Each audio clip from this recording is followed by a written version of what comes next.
my name is Kennedy Houston. Welcome to our final demo for our capstone project. So I'm going to be going over our capstone project, which is called LearnLink. So first, let's go over our team.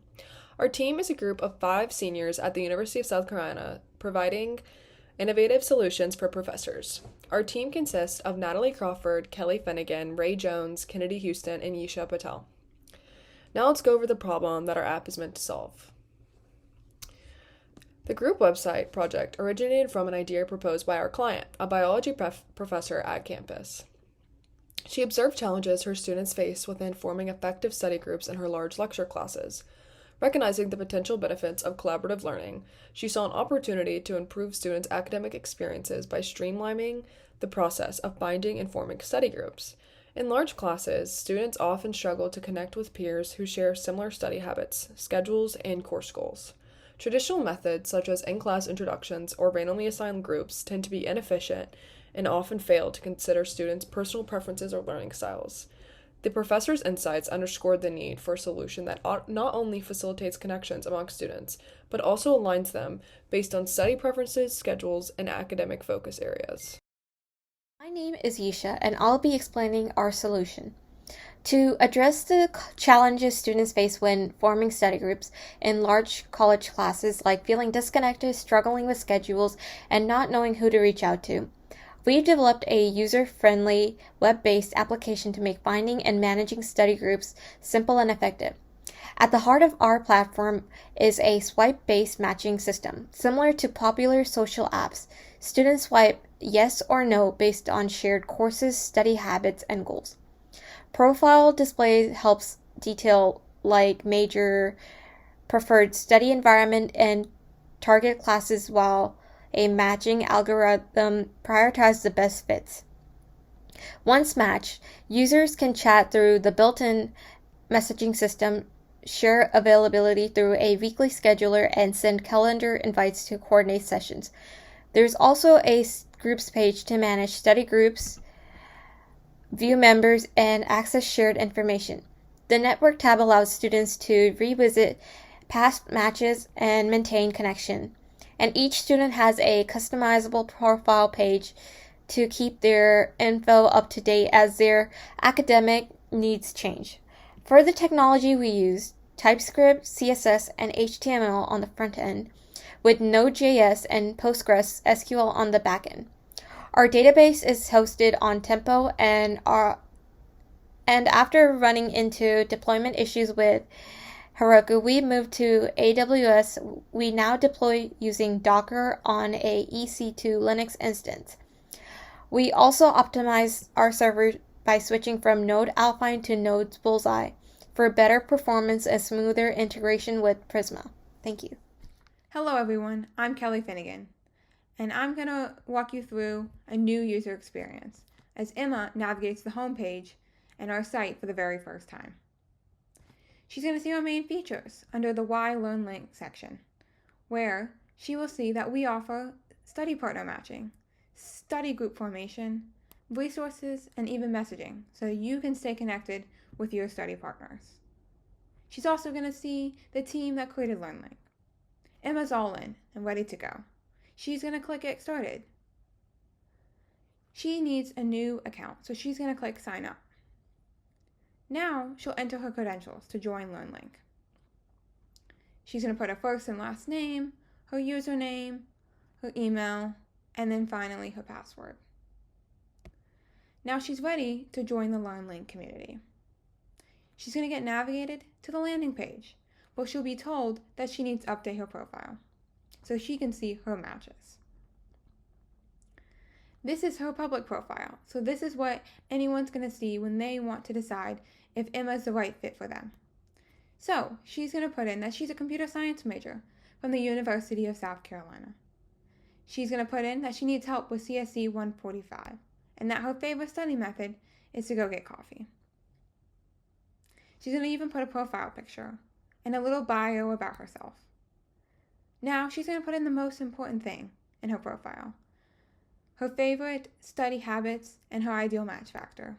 This is what helps us decide what study partners would be best fit for her.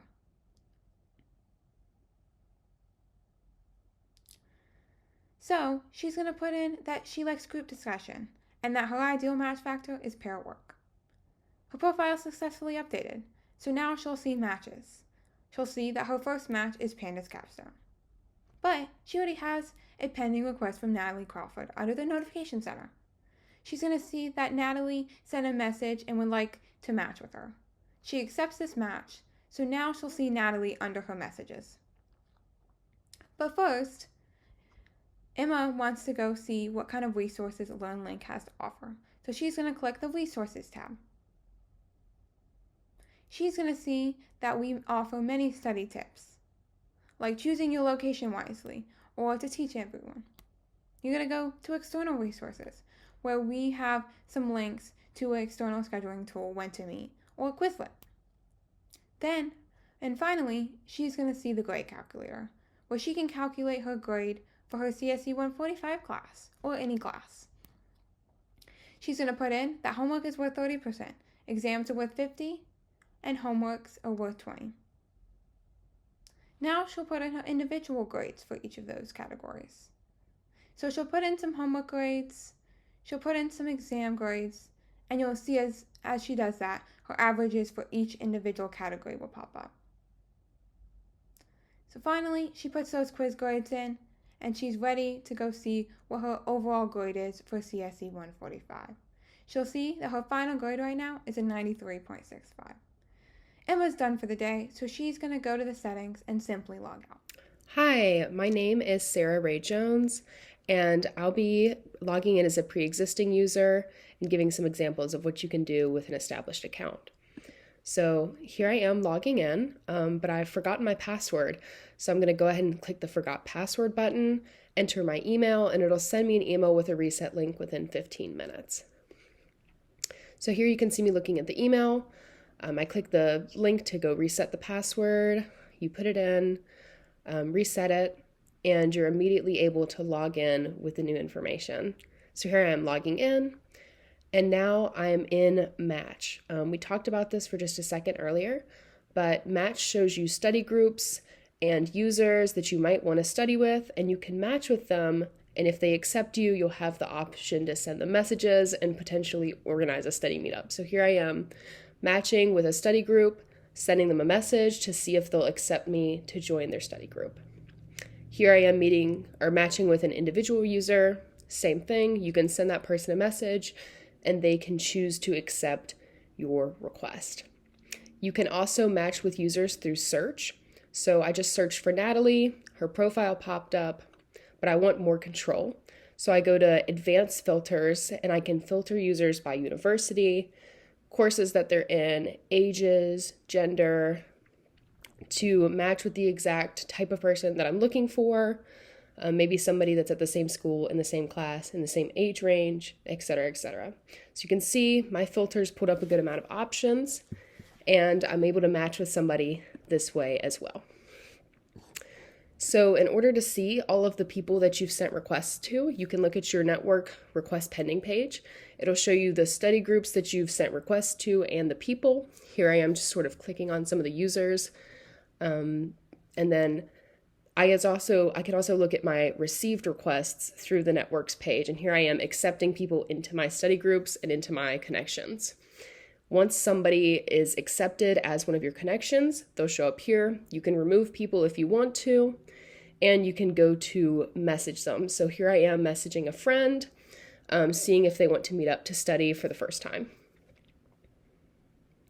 And the messages are displaying in real time to that person, so they'll get it as soon as you send it. They don't have to refresh. Hi, my name is Natalie Crawford, and I will be demonstrating the messaging and groups features of our website. Previously, Kelly created an account, Emma Johnson, that connected with my account, and in this section of the demo, I will show how these users can communicate and then plan to study together. Natalie will log in and see that she has a new connection by going to the messaging page and seeing that she has a blue dot by the Emma Johnson name. She'll click into that, send Emma a message to start communicating with her.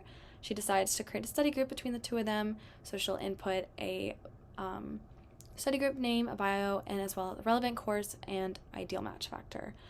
On this page, you see on the left-hand side that you have a list of your chats. Most recent is at the top, and across the top of the page on the chat section is the members and edit study group.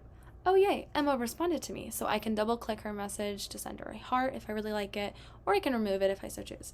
I can easily also respond back to her. Next, I'll click on the members pop-up so I can see all the other members in the group, and then I'll click edit study group. I can edit our bio to be a little bit more descriptive. By clicking save, it'll save it and update the groups page. So now I'm on the groups page. So on the left-hand side here, you have your list of the groups that you're part of, and on the right-hand side, you have all the information related to the group itself. You can also go back to the chat by clicking the chat button. It'll take you back to the messaging page. Next, I'll send Emma a weekly scheduler button, which will take her to our weekly scheduler feature where she can input her availability. While I'm waiting for her to do that, I'll edit our study group and give us a fun profile picture. You can also get to availability by clicking the availability. So I'll fill out my stuff on our weekly scheduler, fill out when I can meet, when I can't meet, click save, and it'll overlay it with Emma's availability, showing exactly when both of us can meet. I can also edit it so if there's specific days I didn't want, such as Wednesday, or let's say I wanted to extend the time that we are allowed to meet by some time, I can do that. I can also go back in and add more, and so now Emma and I are both available on Sundays at that time. Then I'll go back to the messaging page, and I can show that now that I know when we can meet, I will send her a calendar invite.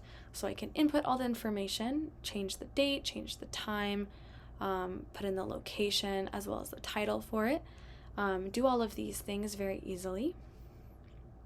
And then once I send it, it'll send a button, so I can click on this button and it'll actually take you to Google Calendar itself where you can add it to your calendar, as I'm demonstrating here. So I click on the button, it'll take me to Google Calendar, I click save, and it's on my Google Calendar. Very easy.